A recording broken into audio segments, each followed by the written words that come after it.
Assalomu alaykum, hurmatli Creator Academy muxlislari. Bugun biz siz bilan AI sababli yo'qolishi mumkin bo'lgan 10 ta kasb haqida gaplashamiz. AI bu sun'iy intellekt, qaysi kasblar birinchi xavf ostida, birinchi o'rinda va nima qilish kerak degan savollarga javob beramiz. Xo'p, tasavvur qiling, siz 10 yil o'rgangan kasbingiz bor, ya'ni bu soha bo'yicha siz diplom olgansiz, 10 yil ishlab tajriba ham orttirdingiz. Bir kun ishxonaga yangi xodim keladi. U maosh so'ramaydi, ta'til so'ramaydi, 24/7 ishlaydi. Bu har bir ish beruvchining orzusimi? Ha, albatta. Va sizdan bir necha barobar tez ishlaydi. Bu xodim albatta inson emas, bu sun'iy intellekt hisoblanadi. Xo'p, sun'iy intellekt kasblarni birdan yo'q qilmaydi. Jarayon bosqichma-bosqich amalga oshiriladi. Shuning uchun bu bugungi videoda berayotgan ro'yxatimni sun'iy intellekt eng katta bosim qiladigan kasblar deb tushuning. Chunki u 100% yo'qoladi emas. Va albatta bu kasblarning nomlanishi, kasblarning tavsifi bu xalqaro mehnat standartlari asosida olingan va bizning yurtda ba'zi bir kasblar turlicha nomlar bilan atalishi mumkin. Shuni hisobga olgan holda tavsifidan o'zingizni kasbingizni yo'qni tushunib olishingiz mumkin. Xo'p, jarayon bosqichma-bosqich amalga oshiriladi dedik. Kasblarni yo'qolishi jarayoni. Bu yo'qolishimiz ko'proq shakli shamolining o'zgarishi deb tushunishimiz mumkin.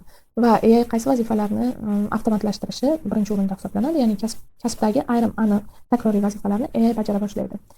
AI bajargani uchun ayrim takroriy kasb ishlarni kamroq odam kerak bo'ladi ish beruvchiga ma'lum bir ishni bajarish uchun va ish o'rinlari sekin-sekin qisqarishni boshlaydi.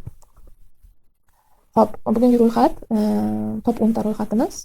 Top 5 taligini o'tgan videoda bergan edim, shuning uchun top 10 taligini beryapman. 10-o'rinda ma'lumot kirituvchi hisoblanadi. Xo'p, ma'lumot kirituvchi operator, ya'ni data entryist, Excelga ma'lumotlarni kiritish, hujjatlardan ko'chirma olish, format to'ldirish bilan shug'ullanadi.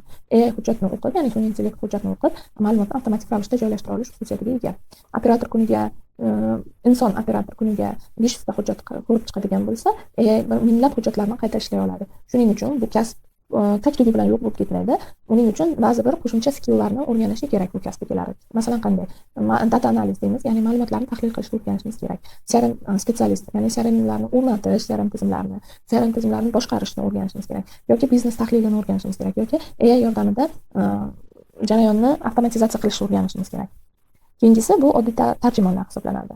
Ya'ni mahsulot tavsifi, emaillar, oddiy maqolalarni tarjima qilishda AI kuchli.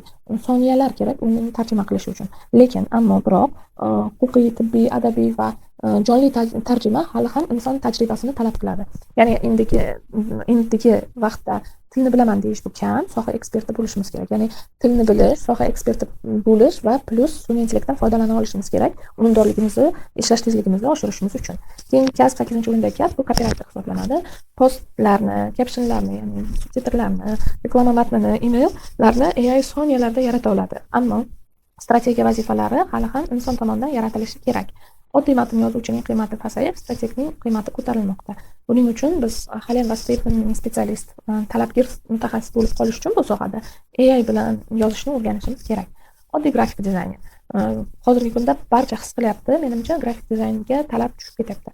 Bundan bir 5 yil oldin freelance birjalarda, ayniqsa Fiverr, Upworklarda yaxshi grafik dizaynlar $10 $15 narxlanar edi. Hozirgi kunda istalgan biznes egasi AI, ya'ni sun'iy intellekt yordamida Canva AI, Adobe Firefly, Midjourney kabi dizaynlarni yaratishga moslashgan sun'iy intellektlar yordamida oddiy dizaynlarni o'zlari yasab olishmoqda. Post, bannerlarni har bir tadbirkorning o'zi yasay oladi. Shuning uchun brend strategiyasini tushunadigan, art direction'ni tushunadigan, kompozitsiyani tushunadigan dizayner bo'lsangiz, siz hali ham talabgir mutaxassis sifatida mehnat bozorida qolishingiz mumkin bo'ladi. Call center operatorlari, AI voice agentlari, ya'ni AI ovozli agentlari qo'ng'iroqlarni qabul qila oladi, savollarga javob bera oladi, 24/7 ishlay oladi. Buyurtma holatini aniqlash, uchrashuvlarni belgilash, CRM tizimini yangilab turish AI uchun juda qulay hisoblanadi. Ammo sentimental mijozlar bilan, ya'ni jahli chiqqan, murakkab muzokaralar mijozlar bilan ishlash uchun hali ham insonlar kerak bu sohada. Shuning uchun biz AI bilan ishlay oladigan customer experience specialist, ya'ni mijozlar bilan ishlay oladigan mutaxassis kerak hisoblanadi. Call center operatorlari o'rnini shunday mutaxassislar egallaydi yaqin kelajakda. Oddiy buxgalteriya operatorlari invoyslar, hisobotlar, tranzaksiyalarni tasniflash avtomatlashmoqda.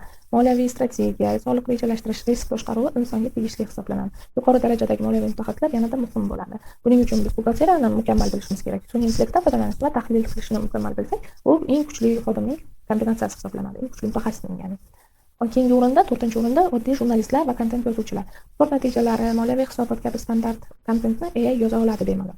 Savol berish, tochku savol berish, ya'ni ma'nosidan kelib chiqib savol berish, tergov qilish, manbalarni topish hozirgi kunda jurnalistning asosiy kuchi hisoblanadi. AI bilan ishlamaydigan jurnalist keyingi 5 yillikda, ya'ni talabdan tushib qolish xavfi bor. Shuning uchun sun'iy intellektdan jurnalistikada ham foydalanishni o'rganish kerak. Oddiy video montajchilar ham oddiy video montajchilarga ham talab kamaymoqda. Montaj, subtitr berov, silence-ni olib tashlash, bularni hammasini AI juda ham yaxshi va sifatli bajarmoqda hozirgi kunda. Eng yaxshi momentlarni topib, shortslarni qilish ham mana shu vazifalarni ham sun'iy intellekt bajarmoqda bemalol. Bizda kuchli montajchini haqiqiy mahorati qayerda ko'rinyapti hozir? Storytellingda, retentionda va ritmlarni aniqlashda ko'rinyapti. Sun'iy intellekt yordamida professional montajchi bo'ladigan bo'lsak, biz 10 barobar kuchli ishlay olamiz. Ya'ni 10 barobar ko'proq kontent yaratish xususiyatiga ega bo'lamiz. Keyingi kasb, ikkinchi o'rindagi kasb bu telemarketing va oddiy sotuv operatori hisoblanadi. Mijozlarga halotni zvonok deymiz, sovuq zvonoklar qilish, qo'ng'iroqlar qilish, ma'lumot berish, mahsulot to'g'risida, leadlarni saralash va mana shu kabi vazifalar AI agentlariga o'tib bormoqda kundan kunga. $1 million shartnoma va korporativ muzokaralarni esa inson hal qiladi hali ham. Shuning uchun ishonch, reputatsiya, psixologik sezgirlik hozirgi kundagi sun'iy intellektda yo'q. Shuning uchun hozirgi kundagi qilinayotgan talab, mazkur mutaxassislarga qilinayotgan talab bu albatta sun'iy intellektni bilish, CRM tizimlaridan foydalanishni bilish va sotuv analitikasini qila olish hisoblanadi va his-tuyg'ularni boshqarib, hissiyotli mijozlar bilan ishlay olish hisoblanadi, ya'ni negotiation hisoblanadi. Va oxirgi birinchi o'rindagi eng xavf ostidagi kasb bu office administration hisoblanadi. Bizda uni office manager deyiladi, assistent deyiladi, kotib, kotiba turli nomlar bilan ataladi. Xo'p, bularning qaysi vazifalari AI ga o'tyapti? Emailni saralash, mitinglarni belgilash, hisobotlar tayyorlash va CRMlarni yangilash bu AI agentlarga o'tyapti. AI agent yana bir plus jihatlarini sanab o'tadigan bo'lsam, u 24/7 ishlaydi, kasal bo'lmaydi, больничныйga chiqmaydi, yuzlab vazifani bir vaqtda bajaradi. Aynan takroriy administrativ ishlar AI ta'siriga eng sezgir hisoblanadi. Shuning uchun eng yuqori ta'sirga ega kasb guruhi bu office administratsiyasi hisoblanadi. Shuning uchun agar sizning kasbingiz shu soha bilan aloqador bo'lsa, siz boshqa skillni o'rganishga harakat qilishingiz kerak. Demak, bizda tabiiyki savol tug'iladi. Demak, ko'p odamlar ishsiz qoladimi degan savol? Ha, ishsiz qoladi agar AI dan foydalana olmasa. AI dan foydalanishni o'rganib, o'zini bilimlarini mustahkamlab boraversa, yana ham talabgor mutaxassisga aylanishi mumkin. Endi kasb tanlaydiganlar nimalarga e'tibor berish kerak degan savol ham tug'iladi. Birinchi o'rinda AI qila oladigan ishlarni o'zingiz o'rganishingiz kerak. Sohangizda sun'iy intellekt qaysi vazifalarni allaqachon bajarishini bilishingiz kerak va mazkur vazifalarni bajarishda sun'iy intellektdan foydalana olishingiz lozim. Keyingisi bu AI bilan birga ishlashni o'rganishimiz kerak. AI vositalaridan foydalanib ishimizni sifatliroq, tezroq bajara olishimiz kerak. Va albatta biz hammamiz o'zimizda insoniy ko'nikmalarni rivojlantirishimiz kerak. Ijodkorlik AI ga xos emas, strategik fikrlar, fikrlash AI ga xos emas, AI ma'lum bir algoritmlar asosida ishlaydi. Liderlik AI ga xos xususiyat emas, empatiya, muzokaralar o'tkazish, qarorlar qabul qilish, bular hammasi insoniyatga xos xususiyat va shunday bo'lib qoladi. AI hozircha bu masalada bizning o'rnimizni bosa olmaydi. Shuning uchun har bir kasbda mazkur insoniy xususiyatlar muhim hisoblanadi. Xo'p, keyingi videoda AI o'rnini bosa olmaydigan 10 ta kasb haqida bilmoqchi bo'lsangiz, albatta YouTube kanalimizga obuna bo'ling, bizni kuzatishda davom eting va do'stlaringizga videolarimizni yuborib qo'ying.